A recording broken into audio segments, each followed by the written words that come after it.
Namaskar. This is a very special message for all our brilliant music mentors and our junction managers who are taking our programs out there to the world. The time has come when you will be conducting the first assessment. वो समय आ गया है जब आप सब आपके learners का जो फर्स्ट असेसमेंट सेशन है वो कंडक्ट करेंगे.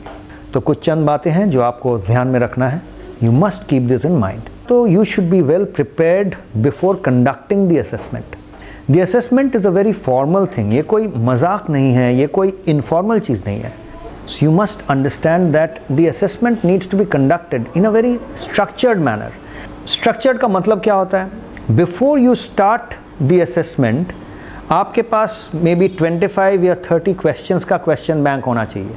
जो लेवल से ये लर्नर गुजरा हो. Let's say evolution of music. ये आप सिखाए हैं in the last 3 months. इसके साथ आप कुछ पलटे सिखाए हैं, आप स्वर लीला की कुछ चीज़ें सिखाए हैं. Based on all these things, आपके पास 25 या 30 questions की एक question bank होनी चाहिए. And when the child comes, you should ask maybe 2 or 3 of these questions. When you ask, you should be very precise कि 2 या 3 मिनट के समय हम दे रहे हैं, उसी के अंदर आपको आंसर करना है.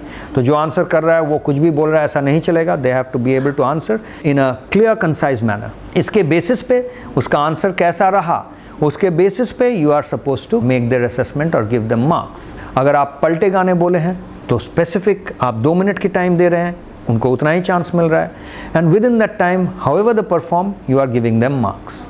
ये जो हो रहा है फर्स्ट पार्ट जहाँ पे आप क्वेश्चंस पूछ रहे हैं, पलटे परफॉर्म करने बोल रहे हैं, that need not be recorded, but that still needs to happen with the 3 mentors sitting properly, और may be the 2 mentors and the junction manager बैठे हैं सामने. जो लर्नर है, जो शिष्य है, उसको आप खड़े होने बोल रहे हैं, exactly like the way in which in a reality show they have to perform in front of the जजेस. इस तरह से आप उनको बाकायदा पूरा एग्जैक्ट जो सिचुएशन एक बना के वहाँ पे उसको आप क्वेश्चन पूछेंगे एंड वो आंसर करेंगे. फाइनली उनको 3 मिनट का समय आपको देना पड़ेगा for what we call the song time. आपको पता है कि आप फर्स्ट लेवल में भी कविता जी के जो आज मैं ऊपर आसमान नीचे, ये गाना इतना डिटेलिंग में, इतना in such a lot of care and attention आप सिखाए हैं. कविता जी खुद एक एक चरण को पकड़ते हुए इसको सिखाई है. It is expected that when put in front of the lights and the camera, this child is now ready to perform.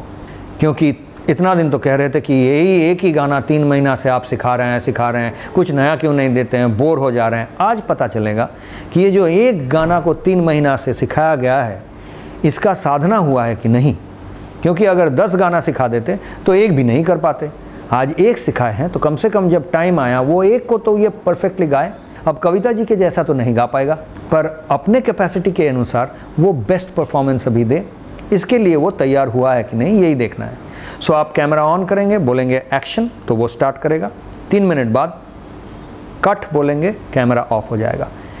अगर ऐसा हो that the child has not been able to perform well, अगर वो घबरा गया हो, वो nervous हो गया हो, और मे बी उसके गाने में सुर ठीक से ना लगा हो, एंड आपको पता है ये बच्चा ऐसा नहीं है, ये बहुत कॉन्फिडेंट है और इसका सुर बहुत अच्छा लगता है, ये ताल कटता नहीं है, लेकिन आज कट गया हो, you are not going to give her another chance. क्यों?